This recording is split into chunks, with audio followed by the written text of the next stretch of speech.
मिथिला एही समान यो हमर मिथिला एही समान यो।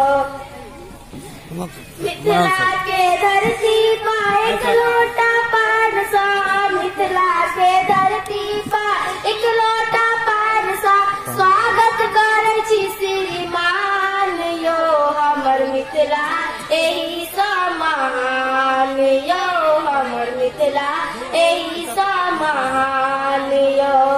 ना देलो असकी नै बसकी नै खटिया, ना देलो कोनो सलमान यो। ना देलो असकी नै बसकी नै खटिया, ना देलो कोनो सलमान यो। सदा समर्पित हम स्वागत में ठाड़ छी, सदा समर्पित हम स्वागत में ठाड़ छी।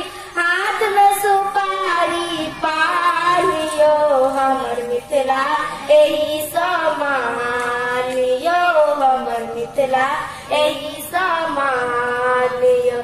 धन्यवाद।